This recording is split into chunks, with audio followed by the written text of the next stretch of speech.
Happy New Year. You ready back there? All right. Go ahead, guys. A couple of the guys on offense were named for the Pro Bowl. I just wanted to ask you about each individual guy. Laramie Tunsil, Nico Collins, and also Joe Mixon. Yeah, I mean, really fired up for all of them. Like anybody that's name was thrown in at all. I think all of us as an organization just couldn't be prouder of them. What they've gone out there and they've done this year, what each of as an individual has fought through.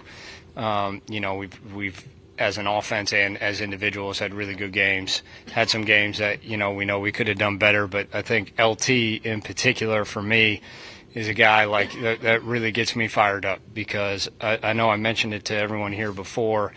There's a period where I really thought LT was playing the best football that I've seen him play when I've been around him, and he's really continued that as we've kept going. Like his pass protection's always been really well done, and he's continued to excel in that regard. But then in the run game, I mean, he's really taken a step in what he's been able to do for us on the left side over there.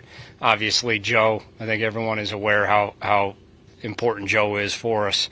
The energy he brings, how he goes about his day, how he brings juice even just out at practice. He gets everyone going, gets everybody fired up, and really when Joe when he's on point, our offense is on point, and I think that's pretty evident when you just watch us play. Nico, we've talked about a lot.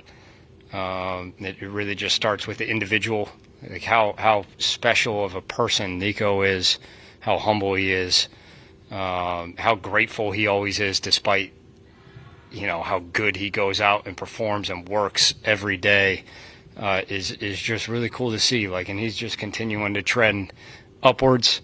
And then I know CJ being named second alternate was really, even like that. I think that's awesome. The same as the other guys. Everyone's had great days that they know they could have done better. But for him to get recognized like that and remember, even just some of the games he's had this year they're special games for a second-year quarterback. He's doing some things you don't see second-year quarterbacks do, and like all of us, we've had some highs and lows, and he's continued to fight through that and will continue to fight through that. But for him to get recognized for that is really cool for all four of them. Coming off a game where you all played pretty well against the Chiefs, and then to go what happened with the Ravens, how did you, articulate that to the offense? How did you come to grips with what happened? Yeah, I think there's multiple layers to that. It starts with the fact that that was the first game this year we did nothing well. We didn't perform well in any regard, run game, pass game, execution of the game plan, connections beyond that. That was not the Houston Texans offense. And I would branch even further to say I don't think it was a Houston Texans as a team either. And I always start with myself when things like that happen. Did I do enough to prepare the guys for the game the right way? Looking at the pass game, I'll start with in particular. Did I do enough to detail every one of these pass plays where we could be confident in where the receiver is going to be. We can be confident in the read. The receiver can be confident in the break point, and we can make sure that the connection can happen between these guys. Did we go out and we get the full speed rep on air? Did we then make sure that we got the rep versus the look we're expecting on defense? And that's really where I always start is what can I do? What can our coaching staff do to really allow us? We're a better team than that. We're a better offense than that. And for us not to go perform that's kind of the starting point for me. Going into Week 18, you all have already, won the AFC South. You already secured a playoff spot. That you have a playoff spot. How do you differentiate between resting some of your players and playing them for some type of momentum going into the playoffs? Yeah, I think it's not really particularly a question for me. However, I think there's a lot of teams in the NFL that battled that exact same question the last game of the year, pretty repeatedly. I always go back to when I was growing up, when New England was, rolling, and it felt like almost every last game of the year with Belichick and Brady, they were having to make this decision. What are they going to do? And I felt like we all saw them do every which way. There were times I didn't think that I feel like they didn't play. I felt like there were times they played the whole game. I felt like there were times they played part of the game. So what that always resonated with me, no one has a better pulse of your team than the head coach. And I think the head coach is always going to approach it like, I'm going to do whatever I feel we need to do to play good football in the playoffs. And I'm sure D'Amico has taken the exact same approach. This week, you guys are going to add in Deontay Johnson to the passing attack. What do you like about him, and what do you think he provides for this unit, especially going on the postseason run? Yeah, Deontay's been a separator through his career in the NFL. I mean, he's played at an extremely high level, really at every stop he's been at when he stepped on the field. And you're saying, hey, you're watching the tape. Who's a guy when you watch that team who separates like Deontay always jumps out? And that's evident when we're out on the practice field. These last few weeks, like you could tell he knows what he's doing in routes. He's savvy, he's explosive, he's quick. He has great snap down and acceleration. So like route wise, he can do anything you ask him to do. And it's really just hammering in on our offense, which he's done a great job of so far, and we got to help him in regards to that, just making sure that he's in a spot where he can feel comfortable in what he's doing and how to do it. And also our quarterback can feel comfortable with what he's doing, how he's doing it. The other receivers around him can. So that's always really the starting point and emphasis for us right now. But as far as the receiver, he can do anything you'd want him to do. I mean, how hard is it to, with all that being said about what he brings to the table, get him really integrated so late in the season? Like in terms of expectations, what are expectations for what he can do in this offense? Yeah, I think that's a good question, because I think if you don't start with almost, I don't want to say no expectations, but you just you let him grow into it, and you let him and CJ grow into their rapport, and you grow into what routes and stems in our offense he likes and he's good at. I really think you can get off course pretty fast. So like we have a pretty good idea of what he's done in the past that he's shown on tape that he's really good at, and when he separates and where he enjoys, the ball, where he can go competitively catch it. And we're starting there, and then as we go integrating some of our stuff and kind of waiting for him and CJ to see what they like, what they don't like, and see where it goes. CJ has a play where he misses a receiver. What kind of goes into analyzing like one particular play? Like, is it obviously it's hey, did this guy run the right route? But also like, do you and CJ break the play down? Does he automatically know what he missed? Or there's sometimes just hey, it's kind of like golf. There's a missed shot. Like, how do you kind of go about analyzing something like that? There's if I'm being frank, like there's a lot. Like I could probably talk for 15 minutes. So if I go too long, stop me, or I'll stop myself. But like I always start with footwork. Like you get quarterbacks in the NFL, every single one of them is such a uniquely talented thrower that typically it's not mechanics or upper body mechanics, arm mechanics, things like that really impact like their throwing. It's typically either how they operate in the pocket or their footwork on any given play. Are they in the right platform for consistency? Like golf's a great example, right? Everything you do in other sports and golf as a shooter, whatever, you're doing for consistency. And footwork is a starting point of consistency as a thrower. So we always start there, and we kind of branch outward from there, So I would say it directly as it relates to like last game, once you get beyond that, then I go to, okay, well, did I do my part in preparing us to actually run this play? There's no plays in the NFL in the pass game that aren't just extremely detailed all the way across the NFL. So did I make sure in the install I hit the exact depth that we're hitting this outbreak on? Is the receiver clear on how he has to break as far as the break point when we do this, so that our quarterback can feel confident as soon as it's indicated he can start to let that thing go? Did we get, like I referenced before, the routes on air rep? Did we get the rep for specific coverage? Did we get it as a primary or a backside? Like there's a lot that you got to make sure everyone's on the same page with as you get into it. And that's really where I always start with once I get beyond the footwork. And then like everything in life, there's some forms of, in golf, you hit a bad shot. Tiger Woods didn't always hit the fairway. And I think that's part of it. But the more you're on top of all the other things, the more it just builds the consistency out, and that's really where we start all the time. You feel like you all had extremely high expectations coming into this year, and not created all by yourself, but they were there. Did you feel like some of those expectations were too high, or did you also expect you all to be, top dogs kind of coming into it?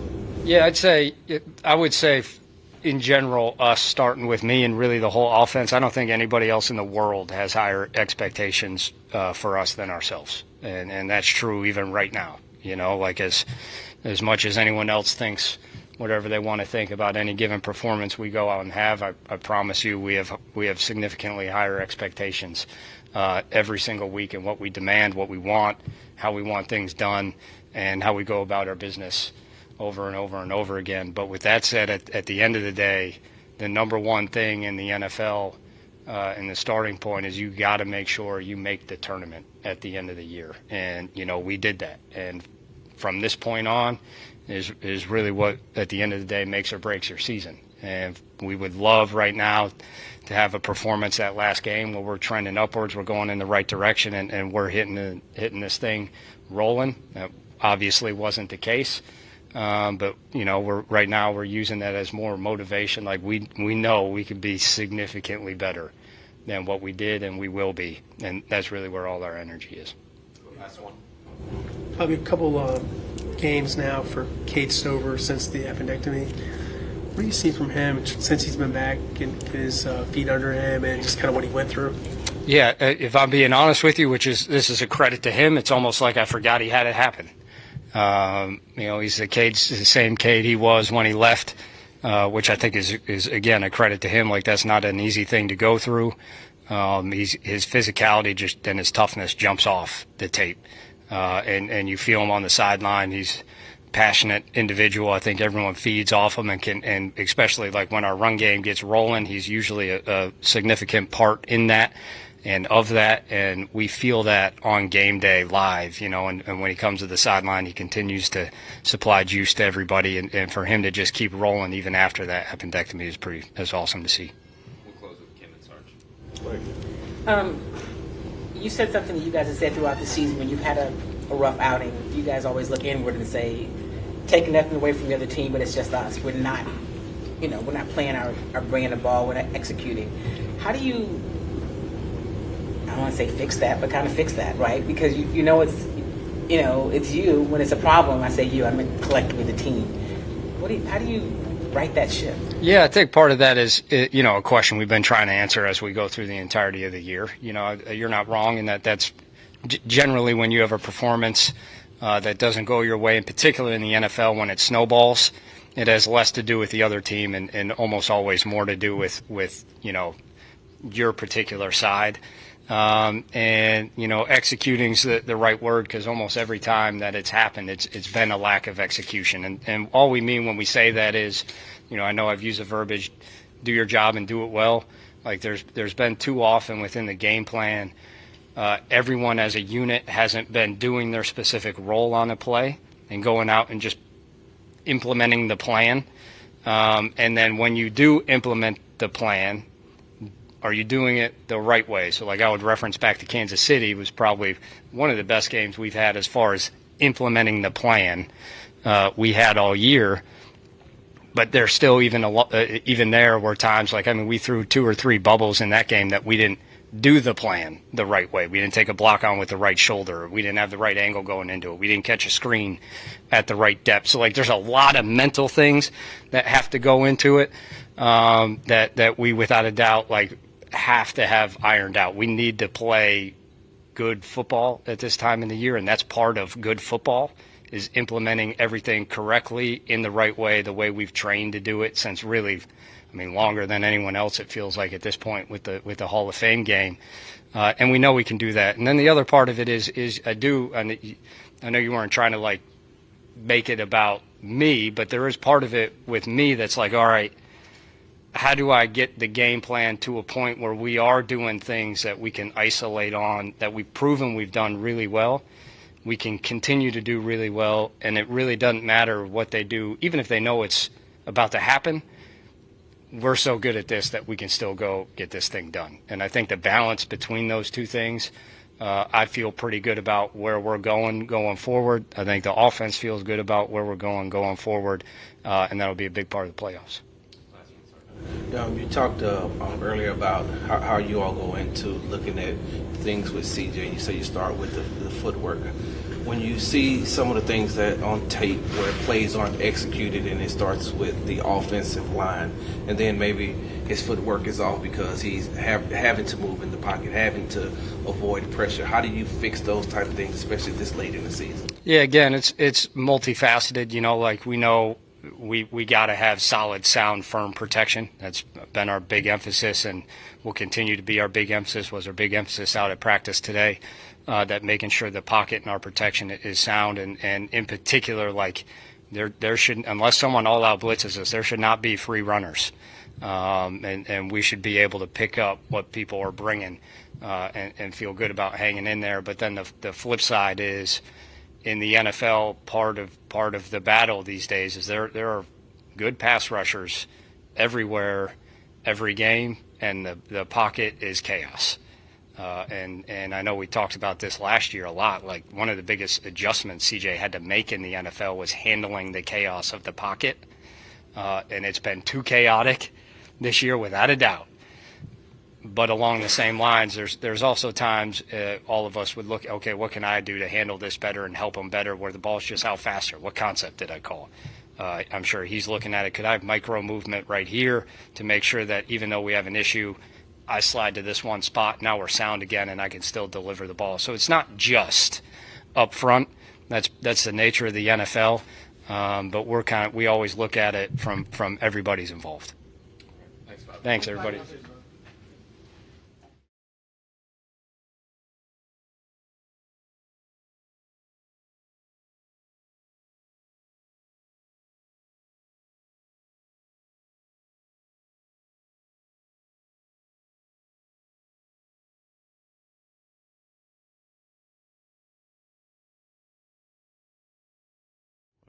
We let him back in. Happy New Year, new start for you. I appreciate it. Thank Sure, you're welcome. Matt, when you look at this season that Derek Stingley's put together, obviously he's played all the games, and to now have the Pro Bowl recognition, what do you think of him being named, and how to follow up about Will and Daniil? Yeah, I mean, obviously, just when you earn recognition in the league from fans, peers, coaches, it's an honor, and I think we've all seen the growth that Sting's gone through in kind of the last couple of years, and so to see that growth sort of translate to other people seeing the work he's put in. I mean, we see it every day, and see sort of the transition he's made into that type of player that he's become, and so I think that's it's always cool to see that when outside people kind of witness the same thing and recognize the work he's put in to get where he is today. So obviously great honor for him. About Will and Daniil, they've seen their individual seasons. Maybe they canceled each other out in the balloting, I'm not sure. But what did you think of the way they played this year? Yeah, I mean, I can't speak to that. There's a lot of factors that go into all those votes and stuff, but we are extremely pleased with everything that both Daniil and Will have brought to the table, to the team, to the defense, and obviously from a production standpoint, like, those numbers speak for themselves. I mean, from a leadership standpoint, from an everything. So just very happy. Again, not everyone can get recognized in a lot of these things. There's limits on some of that stuff, and they both got recognition at some level from the Pro Bowl. But I'd put those two in the top of the league with anyone. Can you talk about having Aziz back? I mean, you had other guys step up while he was out, but just how that changes, or Yeah, sure. I feel like honestly, from the first press conference we had about Aziz, and like in the spring, and all the questions about like his leadership and him running the huddle and sort of the communication and stuff, and I think we've seen that kind of come to fruition through the year. So that obviously we miss any of our good players that have missed time. We've missed, and but getting him back from that point of view of just kind of being in command and control, and his presence in front of the huddle as much as anything has been nice to kind of have back for sure. How much changes now that you do have him and Christian on the field at the same time? In what sense? As far as scheme I'm gonna wise. put it back on you. Yeah. Well, as far as scheme wise, especially with the skill set that Christian brings to the table, as far as his, being able to cover in space, to be able to get downhill, and with Aziz, the way that he plays so aggressive, and the way that he's able to be the quarterback of the defense. Yeah. It's just, I think I would say, Christian's sort of speed element, what you refer to, I think, as the cover stuff and everything. Like, I think having that on the field with Aziz, like, will be a nice, it's a nice piece to sort of go through. Like, when you have two guys that can both run the way they can run and cover ground and overlap and do some different things. Like, I think that's hopefully going to be a nice element for us. Tennessee announced that they were going to play both Mason and Will in this game. Is there a difference between the two to where you maybe have to prepare for a guy like Levis versus what Rudolph does? Yeah, I don't know what that means for them. So, like, we're just going to go play ball. I would say I don't think their offense changes from a schematic or structural standpoint, but I think obviously they both have sort of different strengths, and I think Rudolph's a little bit like delivers the ball a little bit quicker, gets the ball out. Like, Levis has, obviously, we saw in our game, the ability to push the ball down the field a little bit more, make some deeper plays. So, how they're planning to deploy those guys, I don't know. But I don't think from a preparation structural standpoint, like there's necessarily a lot of difference. And sort of like the run game's the run game, and their concepts are the same now.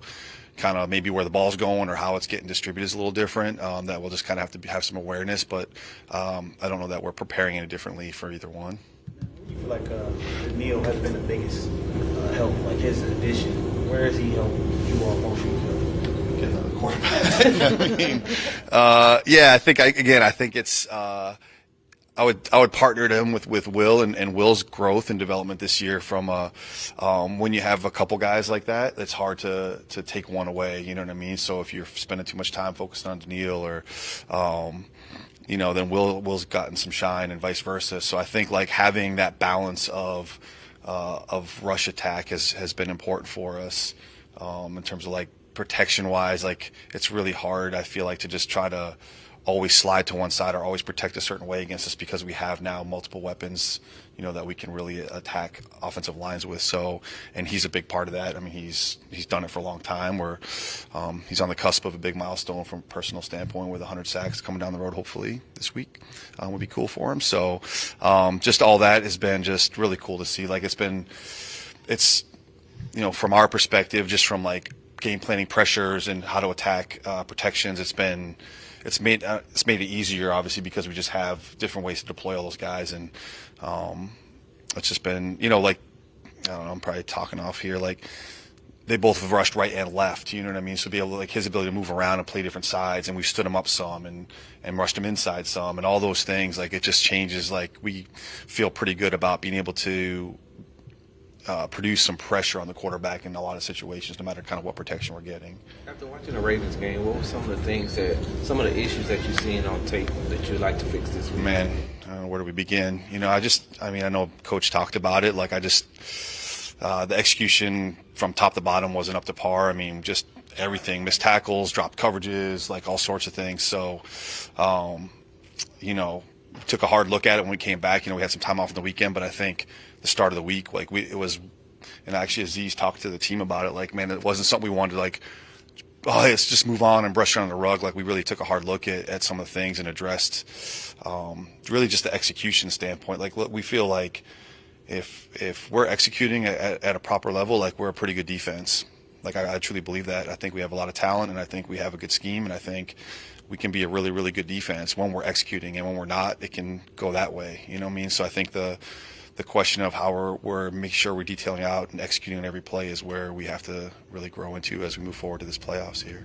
When you look at Caleb Bullock's game and what he's brought this season, what areas stand out to you as far as his growth to get him where he is now? Yeah, I think, again, he's just obviously getting the ball and attacking the ball and playing the ball downfield has always been a strength of his, and something that we try to put him in those positions to make some of those plays.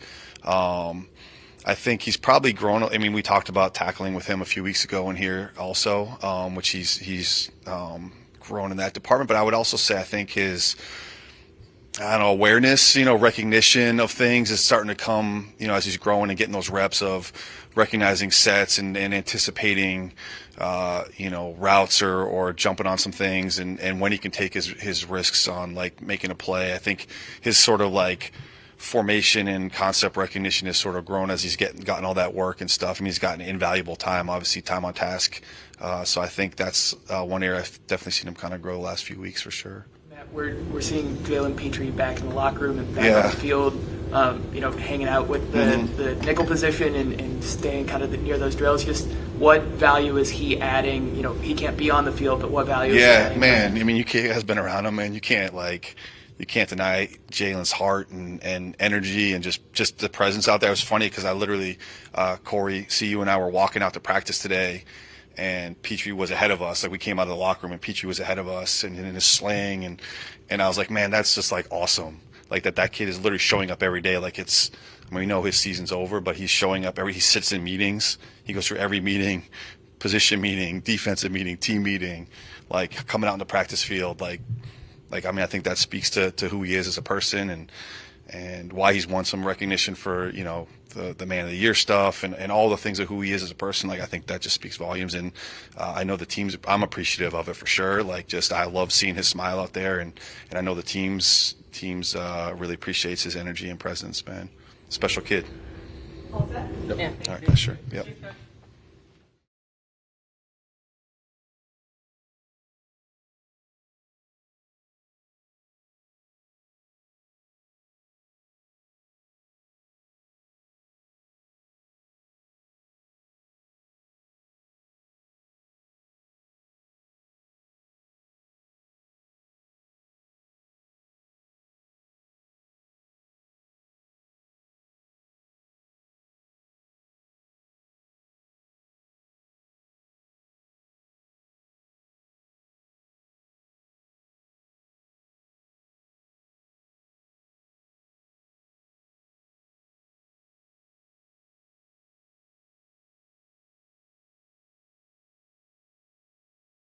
Excited to go for the closing of the regular season, and only thing that matters is the first kickoff of this game, whether it's kick or kick return. So, to me, one of the reasons and that we've had some level of success in the kicking game over the last 4 seasons is we're day to day. So today we focus on Thursday's practice.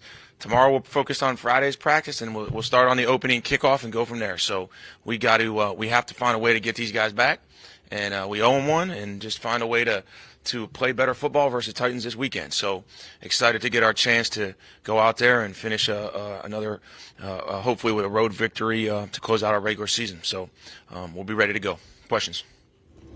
We haven't talked to you since this happened.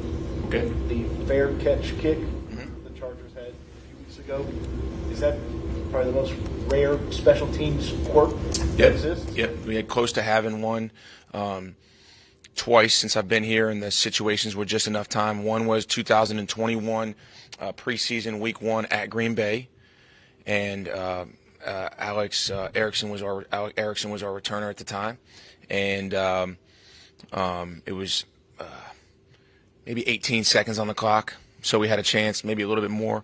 We were kind of waiting to see how third down played out, and they were backed up. And then Buffalo, week 5, you play them week 5?